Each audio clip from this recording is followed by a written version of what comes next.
जय श्री कृष्ण दोस्तों, स्वागत है आप सभी का हमारे इस दिव्य और प्रेरणादायक श्रृंखला में, जहां हम श्रीमद् भगवद गीता के प्रत्येक अध्याय को गहराई से समझते हैं।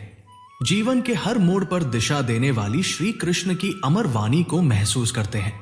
पिछले वीडियो में हमने अध्याय 1 अर्जुन विषाद योग में अर्जुन की गहरी मानसिक स्थिति, उसका मोह, उसका द्वंद्व और उस युद्ध भूमि पर खड़े एक इंसान की असली मन स्थिति को विस्तार से समझा। फिर अध्याय 2 सांख्य योग में भगवान श्री कृष्ण के वे दिव्य उपदेश सुने जिन्होंने अर्जुन को अंदर से झकझोर दिया और हमें जीवन, आत्मा और कर्म के अद्भुत रहस्यों से परिचित कराया। और अब हम आ गए हैं अध्याय 3 पर, जिसे कर्म योग कहा गया है। ये अध्याय हमारे जीवन से गहराई से जुड़ा है, क्योंकि ये हमें बताता है जीवन में कर्म का क्या स्थान है और क्यों केवल कर्म से ही मुक्ति का मार्ग खुलता है। कुरुक्षेत्र की युद्ध भूमि में खड़े अर्जुन के मन में अब भी गहरा द्वंद्व है।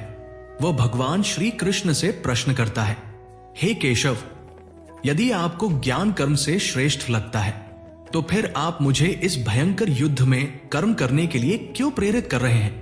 यदि ज्ञान ही मुक्ति का मार्ग है तो मैं ये युद्ध और कर्म क्यों करूं? क्या त्याग का मार्ग श्रेष्ठ नहीं? ये प्रश्न बहुत गहरा है, क्योंकि अर्जुन के मन में वह भावना है जो हम सबके भीतर कभी न कभी उठती है। क्या केवल भक्ति और ध्यान से मुक्ति मिलेगी या कर्म भी करना जरूरी है? क्या संसार से दूर होकर शांत बैठ जाना ही श्रेष्ठ है या संसार में रहते हुए कर्म करना? अर्जुन सोच रहा है कि शायद संन्यास यानी सब कुछ त्याग देना, युद्ध और जिम्मेदारियों से दूर हट जाना ही मुक्ति का सच्चा मार्ग होगा। लेकिन भगवान श्री कृष्ण अर्जुन के इस भ्रम को दूर करते हैं। वो कहते हैं, हे अर्जुन, केवल कर्म का त्याग कर देने मात्र से मुक्ति नहीं मिलती और न ही केवल क्रियाओं को छोड़ देने से कोई निष्क्रिय हो जाता है। मनुष्य एक क्षण भी बिना कर्म के नहीं रह सकता। प्रकृति द्वारा प्रेरित होकर वह चाहे या न चाहे कर्म में लगा ही रहता है। यहां भगवान श्री कृष्ण एक गहरी सच्चाई बताते हैं, कर्म से भागना मुक्ति नहीं है। कर्म को सही भावना से करना ही सच्चा योग है। जैसे कोई व्यक्ति सोचता है कि वो सब कुछ छोड़कर जंगल चला जाए, पर वहां भी उसे भोजन जुटाने, अपनी रक्षा करने या साधना करने में कर्म करना ही पड़ता है। मन और इंद्रियां कभी स्थिर नहीं रहती, इसलिए कर्म से भागना संभव ही नहीं। अर्जुन के मन में जो प्रश्न उठा था, वही प्रश्न आज भी बहुत से लोगों के मन में आता है। क्या संसारिक जीवन में रहकर भी मुक्ति पाई जा सकती है? और श्री कृष्ण का उत्तर है, हाँ, कर्म करते हुए उसे ईश्वर को समर्पित करके बिना फल की आसक्ति के भी मुक्ति संभव है। इस प्रकार अध्याय 3 का आरंभ ही एक अत्यंत गहरे प्रश्न से होता है, कर्म करें या त्याग करें? और श्री कृष्ण स्पष्ट करते हैं, कर्म ही साधन है, कर्म ही मार्ग है, कर्म ही जीवन का धर्म है। दोस्तों, यही है अध्याय 3 का पहला बिंदु, कर्म और संन्यास का प्रश्न, जो हमें सोचने पर मजबूर करता है कि क्या हम कर्म से भाग रहे हैं या कर्म को सही भावना से कर रहे हैं। भगवान श्री कृष्ण अर्जुन को समझाते हैं कि इस संसार में कर्म का बहुत बड़ा स्थान है। कोई भी व्यक्ति कर्म किए बिना एक क्षण भी नहीं रह सकता। प्रकृति द्वारा प्रेरित होकर हर जीव कर्म करने के लिए बाध्य है। शरीर, मन, इंद्रिया सब निरंतर सक्रिय रहते हैं, इसलिए कर्म से बचने या भागने का प्रश्न ही नहीं उठता। कर्म न करना भी एक प्रकार का कर्म ही है। श्री कृष्ण कहते हैं, केवल कर्म त्याग कर देने से मुक्ति प्राप्त नहीं होती। जो व्यक्ति बाहरी रूप से तो कर्म छोड़ देता है, परंतु मन में इंद्रियों के विषयों में आसक्ति बनाए रखता है, वो वास्तव में कपटी कहलाता है। सच्चा साधक वह है जो मन और इंद्रियों को वश में रखकर कर्म में लगा रहता है। वह बाहरी त्याग नहीं करता, बल्कि भीतर की आसक्ति को त्यागता है। कर्म ही वह साधन है जिसके माध्यम से मनुष्य अपने जीवन का निर्वाह करता है और समाज में अपनी भूमिका निभाता है। यदि सभी लोग कर्म करना छोड़ दें तो समाज का संतुलन ही बिगड़ जाएगा। उदाहरण के लिए, यदि किसान खेती न करे शिक्षक पढ़ाना छोड़ दे, सैनिक रक्षा ना करें या माता पिता अपने बच्चों का पालन न करें तो जीवन की व्यवस्था ठप हो जाएगी। इसीलिए श्री कृष्ण स्पष्ट कहते हैं कि मनुष्य को अपने नियत कर्मों को करना चाहिए, क्योंकि कर्म करना ही उसका धर्म है। भगवान श्री कृष्ण ये भी बताते हैं कि कर्म के बिना जीवन में ना तो कोई उन्नति संभव है और न ही कोई आध्यात्मिक प्रगति। केवल ध्यान या संन्यास से ही मुक्ति नहीं मिलती, बल्कि कर्म को शुद्ध भाव से करना ही सच्चा योग है। कर्म का महत्व इसलिए भी है क्योंकि यही कर्म मनुष्य के चरित्र को गढ़ता है, उसे निखारता है और उसके भीतर की शक्तियों को जागृत करता है। कर्म मनुष्य को आलस्य, भ्रम और निष्क्रियता से बचाता है। जब व्यक्ति कर्म में लग जाता है तो उसका मन अनावश्यक भटकावों से मुक्त होता है। कर्म जीवन में गति लाता है और उस गति में ही जीवन की वास्तविकता छिपी है। कर्म को त्यागना नहीं, बल्कि कर्म को सही भावना से करना, यही गीता का संदेश है। भगवान श्री कृष्ण अर्जुन को बताते हैं कि इस युद्ध से भागना कर्म त्यागना नहीं है। असली कर्मयोगी वह है जो अपने कर्तव्यों को निभाते हुए भी भीतर से शांत और निर्लिप्त रहता है। कर्म करते हुए भी जो व्यक्ति फल की इच्छा नहीं रखता, वही सच्चा साधक और योगी है। इस प्रकार श्री कृष्ण ने अर्जुन को यह गहरी शिक्षा दी कि कर्म से भागना जीवन का मार्ग नहीं है। कर्म को अपनाना, उसे ईश्वर को समर्पित करना और बिना आसक्ति के करना ही मनुष्य को मुक्ति की ओर ले जाता है। कर्म ही वह सेतु है जो संसार और मोक्ष के बीच बना है। कर्म को छोड़ना अंधकार की ओर ले जाता है, जबकि कर्म को सही ढंग से करना प्रकाश की ओर। भगवान श्री कृष्ण अर्जुन को बताते हैं कि कोई भी व्यक्ति इस संसार में एक क्षण भी बिना कर्म के नहीं रह सकता। चाहे वह चाहे या न चाहे, प्रकृति उन्हें कर्म करने के लिए बाध्य करती है। सांस लेना, चलना, बोलना, सोचना, काम करना, ये सब कर्म ही है।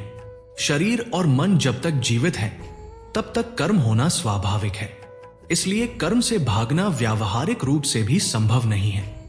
श्री कृष्ण कहते हैं कि प्रकृति के गुण सत्व, रजस और तमस ही जीव को विभिन्न प्रकार के कर्मों में लगाते हैं। लेकिन अज्ञानवश मनुष्य सोचता है कि मैं ही सब कुछ कर रहा हूं। वास्तव में वो केवल प्रकृति के नियमों के अनुसार कर्म करता है। जैसे कोई नदी अपनी धारा में बहती है, वैसे ही मनुष्य भी जीवन के प्रवाह में कर्म करता ही रहता है। आज के समय में भी देखें तो कोई व्यक्ति कर्म से अलग नहीं हो सकता। एक गृहस्थ व्यक्ति रोज सुबह उठकर परिवार की जिम्मेदारियों को निभाता है। बच्चों की देखभाल, काम पर जाना, घर का प्रबंधन करना, ये सभी कर्म हैं।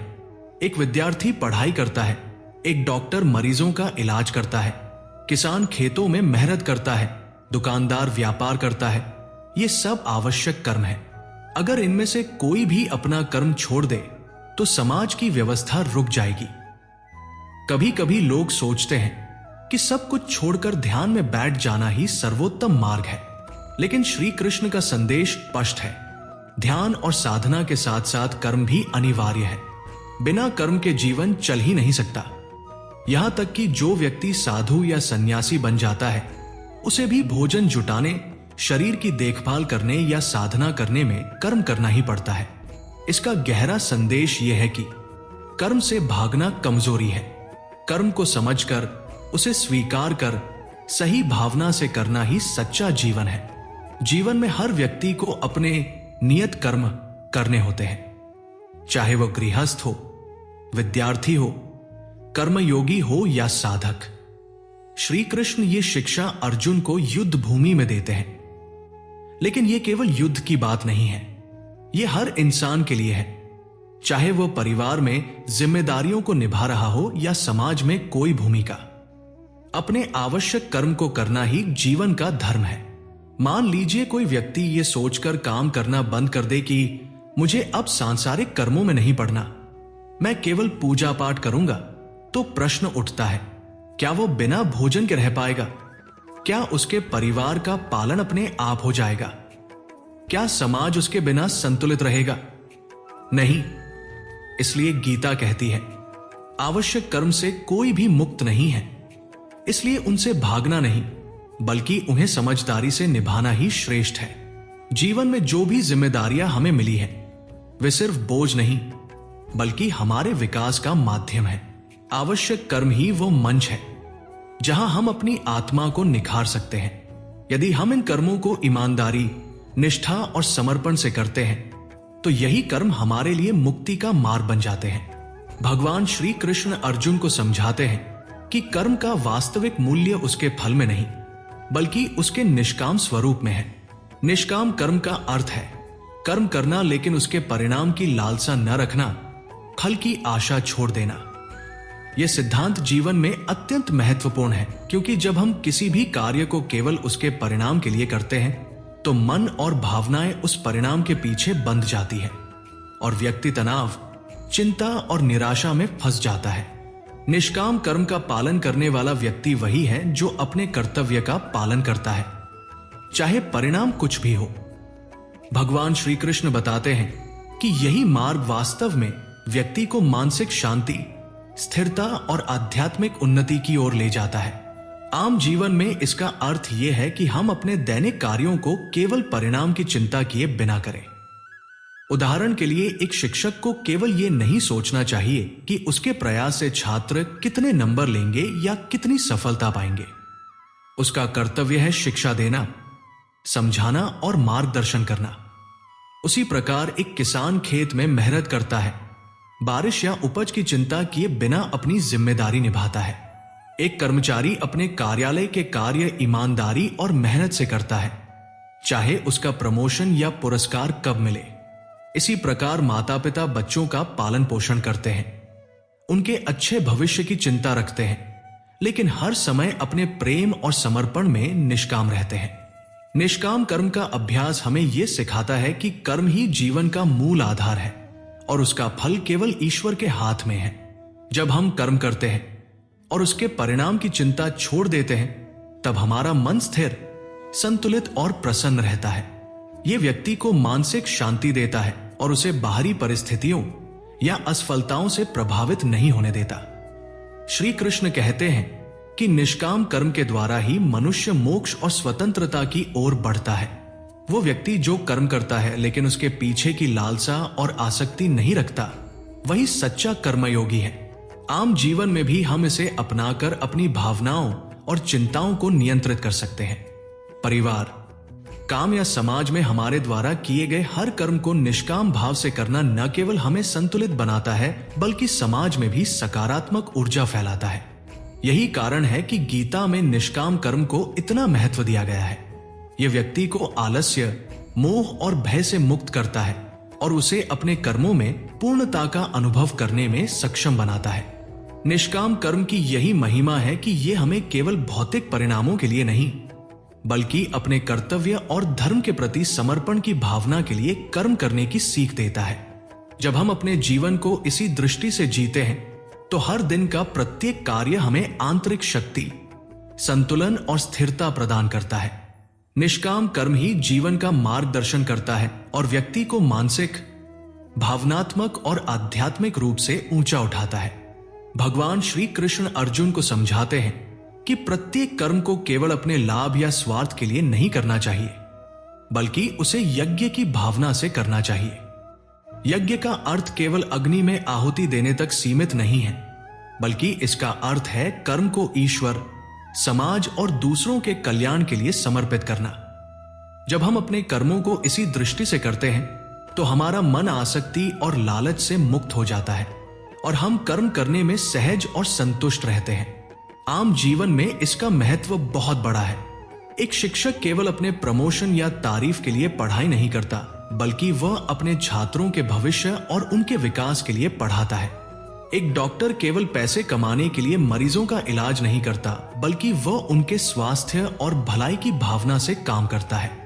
इसी प्रकार एक माता पिता अपने बच्चों का पालन पोषण केवल स्वार्थ के लिए नहीं करते बल्कि उन्हें समाज में अच्छे नागरिक बनाने के लिए समर्पित रहते हैं। जब हम अपने कर्म को यज्ञ की भावना से करते हैं तो हमारी सोच केवल अपने तक सीमित नहीं रहती बल्कि हम अपने कार्यों के माध्यम से समाज और दुनिया के कल्याण में योगदान देते हैं। इस दृष्टिकोण से किया गया कर्म मन और आत्मा दोनों को शुद्ध करता है। भगवान श्री कृष्ण कहते हैं कि यही कर्म हमें बंधनों से मुक्त करता है। यदि हम अपने कार्यों को केवल फल की चिंता में करते हैं तो मन में चिंता, भय और तनाव उत्पन्न होते हैं। लेकिन जब हम अपने कर्म को यज्ञ के भाव से करते हैं तो मन शांत रहता है, विचार स्पष्ट होते हैं और कर्म करने में आनंद आता है। ये केवल व्यक्तिगत उन्नति का साधन नहीं बल्कि समाज और परिवार के लिए भी वरदान है। उदाहरण के लिए, यदि किसान केवल उपज के लाभ के लिए खेती करता है तो उसे मौसम या परिणाम की चिंता हमेशा सताती रहती है। लेकिन यदि वह इसे यज्ञ की भावना से करता है, अपने परिवार और समाज के लिए योगदान समझकर करता है, तो हर कठिनाई के बावजूद उसका मन प्रसन्न रहता है और वह निरंतर कर्म करता रहता है।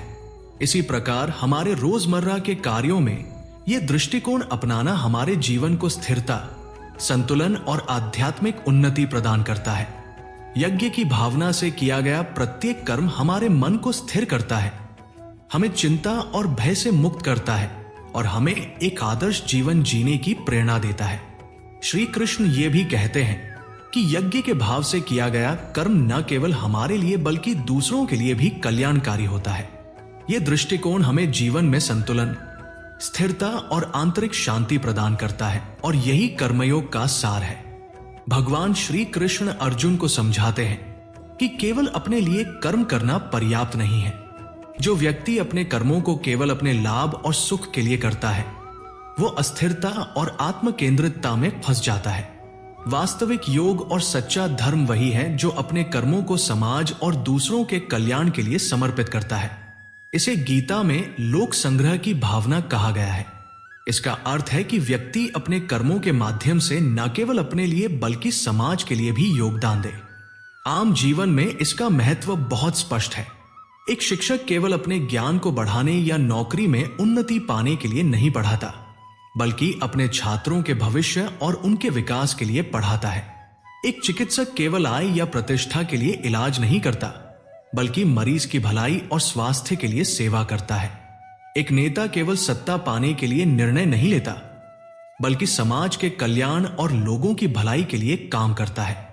इसी प्रकार माता पिता अपने बच्चों का पालन पोषण केवल अपने सुख के लिए नहीं करते बल्कि उन्हें समाज और जीवन में सफल बनाने के लिए पूरी मेहनत और समर्पण से काम करते हैं। भगवान श्री कृष्ण ये भी कहते हैं कि ऐसे कर्म करने वाला व्यक्ति न केवल समाज में आदर्श बनता है बल्कि स्वयं मानसिक शांति और संतोष अनुभव करता है। जब हम अपने कर्मों को केवल व्यक्तिगत लाभ के लिए नहीं बल्कि समाज और दूसरों के हित के लिए करते हैं तो हमारे कार्यों में एक उच्च शक्ति और सकारात्मक ऊर्जा पैदा होती है। इससे मन में घमंड और अहंकार का स्थान नहीं रह जाता और हम अपने कर्म में पूरी निष्ठा और समर्पण से लगे रहते हैं। जीवन में छोटे छोटे उदाहरण भी इसे स्पष्ट करते हैं। यदि एक किसान केवल अपने लिए ही खेती करे और अपने आसपास के लोगों की जरूरतों की परवाह न करे तो उसका कार्य केवल सीमित फल देगा। लेकिन जब वह अपनी मेहनत और उपज को समाज के हित में, जरूरतमंदों और परिवार के लिए समर्पित कर देता है तो उसका कर्म न केवल फलदायी होता है बल्कि उसके मन और आत्मा में भी संतोष और आनंद का अनुभव होता है। इसी प्रकार हमारे रोजमर्रा के छोटे कार्य, चाहे वो घर के काम हो, ऑफिस के कार्य हो या समाज सेवा, यदि हम उन्हें लोकहित के दृष्टिकोण से करें तो हमारा जीवन अर्थपूर्ण, संतुलित और प्रेरणादायक बन जाता है। लोक संग्रह की भावना हमें यह सिखाती है कि हमारे कर्म केवल हमारे लिए नहीं बल्कि समाज और संसार के लिए भी महत्वपूर्ण है। इस दृष्टि से किया गया कर्म न केवल हमारे भीतर स्थिरता और शांति लाता है बल्कि दूसरों के जीवन में भी सकारात्मक प्रभाव डालता है। यही कारण है कि श्री कृष्ण हमें कर्म करते समय अपने मन को दूसरों के कल्याण के प्रति समर्पित करने की शिक्षा देते हैं। यही कर्मयोग का वास्तविक सार है और यही जीवन में स्थिरता, संतोष और आध्यात्मिक उन्नति का मार्ग है। भगवान श्री कृष्ण अर्जुन को बताते हैं कि हमारे कर्मों का बंधन केवल हमारे कार्य करने या न करने से नहीं बल्कि हमारे अहंकार और इच्छा से बनता है। जब व्यक्ति अपने कर्मों के परिणाम को देखकर अहंकार और संतोष की भावना में फंस जाता है तो वह कर्म बंधन में बंध जाता है। वही व्यक्ति जो केवल सफलता, प्रतिष्ठा या लाभ की चाह में कर्म करता है वास्तव में अपने मन और आत्मा को बंदी बना लेता है। श्री कृष्ण कहते हैं कि कर्म का बंधन तब टूटता है जब हम अपने अहंकार और लालसा को त्याग देते हैं और केवल अपने निर्धारित कर्तव्य और धर्म को निभाने में संलग्न रहते हैं। आम जीवन में इसका महत्व बहुत स्पष्ट है। उदाहरण के लिए एक शिक्षक अपने छात्रों की सफलता को केवल अपनी प्रतिष्ठा के लिए मापे तो वो अपने मन और भावनाओं में तनाव, चिंता और असंतोष अनुभव करता है। वही शिक्षक यदि केवल अपने कर्तव्य और छात्रों के हित के लिए पढ़ाता है तो उसका मन स्थिर रहता है और उसके कर्म में आनंद और शांति बनी रहती है। इसी प्रकार एक कर्मचारी केवल पदोन्नति या पुरस्कार के लिए काम करता है तो हर असफलता उसके लिए तनाव का कारण बनती है। लेकिन यदि वह अपने कार्य को पूरी ईमानदारी, निष्ठा और समर्पण से करता है तो उसका मन स्थिर और प्रसन्न रहता है। माता पिता यदि बच्चों की उपलब्धियों को केवल अपने अहंकार और प्रतिष्ठा के लिए आंकते हैं तो उनका मन हमेशा बेचैन रहता है। लेकिन जब वे अपने बच्चों के भले और उनके विकास के लिए प्रेम और समर्पण के साथ कर्म करते हैं तो मन और परिवार दोनों में संतुलन और शांति रहती है। इसी तरह समाज में भी जब लोग अपने कर्मों को केवल व्यक्तिगत लाभ के लिए नहीं बल्कि दूसरों के कल्याण के लिए करते हैं तो समाज में सकारात्मक ऊर्जा और संतुलन बना रहता है। श्री कृष्ण यह स्पष्ट करते हैं कि अहंकार कर्म बंधन का सबसे बड़ा कारण है।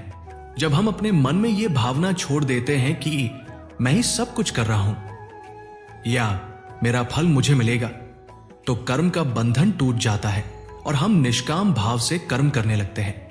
निष्काम कर्म ही हमें मानसिक शांति, स्थिरता और आध्यात्मिक उन्नति प्रदान करता है। जीवन में इसे अपनाना अत्यंत महत्वपूर्ण है, चाहे वह गृहस्थ जीवन हो, कार्यस्थल हो, समाज सेवा हो या साधना। यदि हम अपने अहंकार और लालसा को त्याग कर केवल अपने कर्म और कर्तव्य में संलग्न रहते हैं तो हमारा जीवन संतुलित, सुखमय और अर्थपूर्ण बनता है। यही कारण है कि गीता में कर्म बंधन और अहंकार के बीच का अंतर इतना स्पष्ट किया गया है और यही वास्तविक कर्मयोग का मार्ग है। भगवान श्री कृष्ण अर्जुन को समझाते हैं कि मनुष्य के लिए सबसे बड़ी चुनौती उसके अपने मन और इंद्रियां है। यदि व्यक्ति अपने मन और इंद्रियों को नियंत्रित नहीं करता तो वो अपने कर्मों में भ्रम और असंतोष का शिकार हो जाता है। मन और इंद्रियां हमेशा हमें आकर्षण, लोभ, क्रोध और मोह की ओर खींचती हैं। श्री कृष्ण कहते हैं कि कर्मयोग का अर्थ केवल कर्म करना नहीं है बल्कि कर्म करते समय मन और इंद्रियों का सही दिशा में नियंत्रण रखना भी है। आम जीवन में इसका महत्व अत्यधिक स्पष्ट है। उदाहरण के लिए यदि कोई विद्यार्थी अपने मन को नियंत्रित नहीं करता और केवल अपनी इच्छाओं या वासना के अनुसार पढ़ाई करता है तो उसकी मेहनत बिखर जाती है और परिणाम भी निराशाजनक होता है। वही विद्यार्थी यदि अपने मन को संयमित रखकर नियमित और अनुशासित तरीके से पढ़ाई करता है तो वह सफलता और आत्मविश्वास दोनों प्राप्त करता है। इसी प्रकार एक गृहस्थ व्यक्ति अगर अपने क्रोध, लालसा या चिंता को नियंत्रित नहीं करता तो उसके संबंध टूटते हैं, घर में अशांति रहती है और कार्यों में भी बाधा आती है। लेकिन जब वह अपने मन और इंद्रियों को संयम में रखता है तो उसके निर्णय स्पष्ट होते हैं, संबंध मजबूत रहते हैं और वह अपने कर्मों को पूरी निष्ठा और समर्पण से निभा पाता है।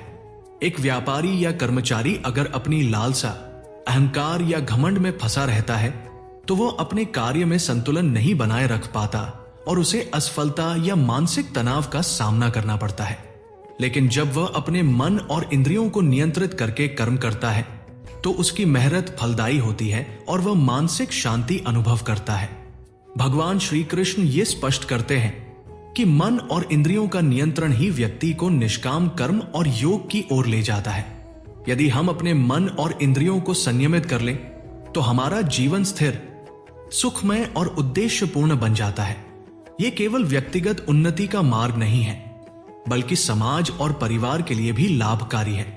मन और इंद्रियों का नियंत्रण व्यक्ति को भ्रम, चिंता और मोह से मुक्त करता है और उसे सही दिशा में कर्म करने में सक्षम बनाता है। इसी कारण गीता में इसे कर्मयोग का अनिवार्य अंग बताया गया है। जब हम अपने मन और इंद्रियों को सही दिशा में रखते हुए कर्म करते हैं तो हर कार्य में संतोष और आनंद का अनुभव होता है और व्यक्ति आध्यात्मिक और मानसिक रूप से उन्नत होता है।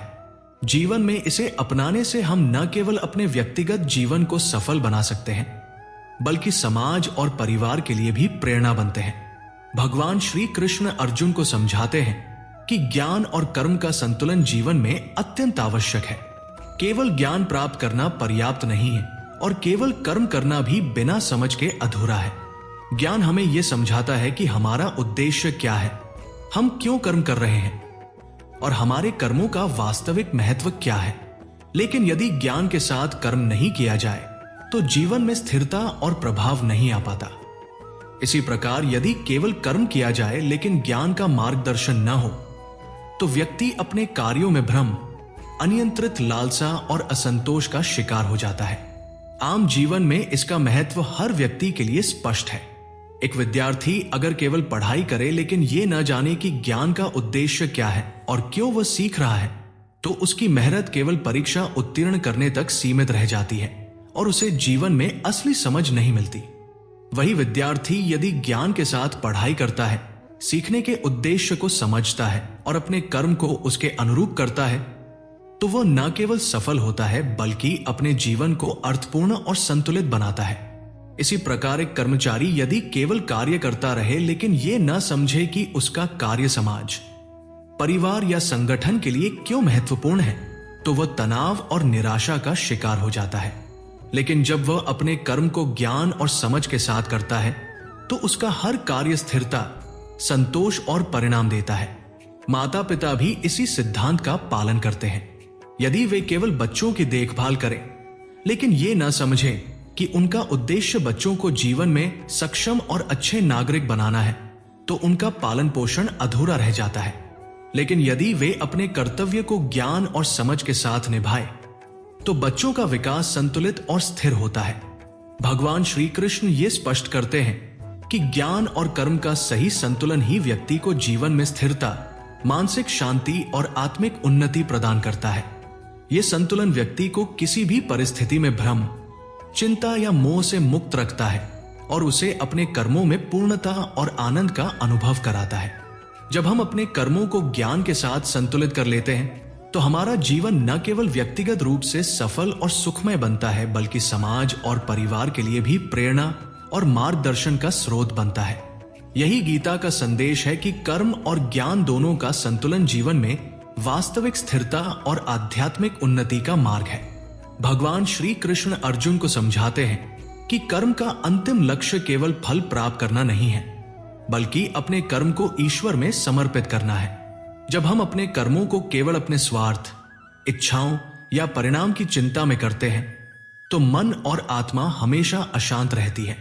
लेकिन जब हम अपने कर्मों को ईश्वर और समाज के कल्याण के लिए समर्पित कर देते हैं तब हर कार्य में शांति, संतोष और स्थिरता आती है। यह समर्पण केवल धार्मिक भावनाओं तक सीमित नहीं है, बल्कि इसे हम अपने रोजमर्रा के जीवन में भी उतार सकते हैं। उदाहरण के लिए एक शिक्षक अपने छात्रों को केवल नौकरी या पुरस्कार के लिए पढ़ाने का प्रयास नहीं करता, बल्कि उसे इस भाव से पढ़ाता है कि उसका ज्ञान छात्रों के जीवन को बेहतर बनाए। इसी प्रकार एक डॉक्टर केवल पैसे कमाने के लिए मरीजों का इलाज नहीं करता, बल्कि उसे उनकी भलाई और जीवन सुरक्षा के उद्देश्य से सेवा करता है। माता पिता अपने बच्चों का पालन पोषण केवल परिवार के लिए नहीं, बल्कि उनके संपूर्ण जीवन विकास और भविष्य की भलाई के लिए करते हैं। जब हम अपने कर्मों को इस तरह की भावना से करते हैं तो हमारी मानसिक स्थिति स्थिर रहती है। हम अपने कार्यों में पूर्ण रूप से जुट जाते हैं और परिणाम की चिंता हमें विचलित नहीं करती। यही भावना हमें कर्म बंधन से मुक्त करती है और हमें वास्तविक संतोष और आंतरिक शांति देती है।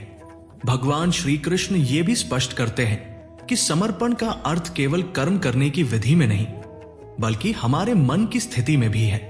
यदि हम अपने मन को ईश्वर की इच्छा और न्याय में स्थिर कर ले और कर्म करते समय फल की लालसा त्याग दे, तो हमारा कर्म निष्काम बन जाता है। इसी निष्काम कर्म में जीवन का वास्तविक योग और आध्यात्मिक उन्नति छिपी है। आम जीवन में इसे अपनाना अत्यंत महत्वपूर्ण है, चाहे वह घर का काम हो, ऑफिस का कार्य हो या समाज सेवा। हर कर्म यदि हम ईश्वर और समाज के भले के लिए समर्पित भाव से करें तो हमारा जीवन स्थिर, संतुलित और उद्देश्यपूर्ण बन जाता है। ये दृष्टिकोण हमें मानसिक शांति, संतोष और आध्यात्मिक उन्नति प्रदान करता है।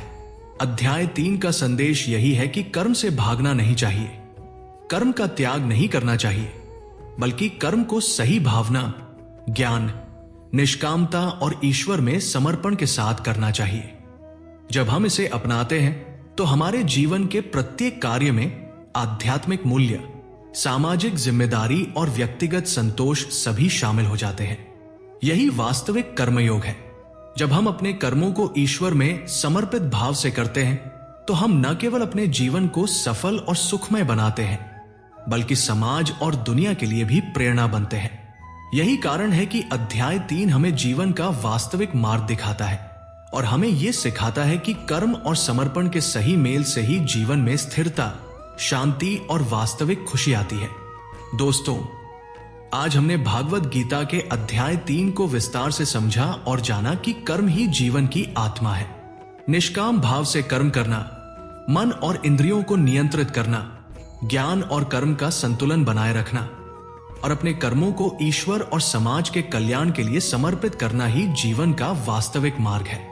यह अध्याय हमें सिखाता है कि कर्म से भागना या उसे त्यागना समाधान नहीं है, बल्कि सही भावना और समर्पण के साथ कर्म करना ही हमें स्थिरता, शांति और मानसिक संतोष देता है।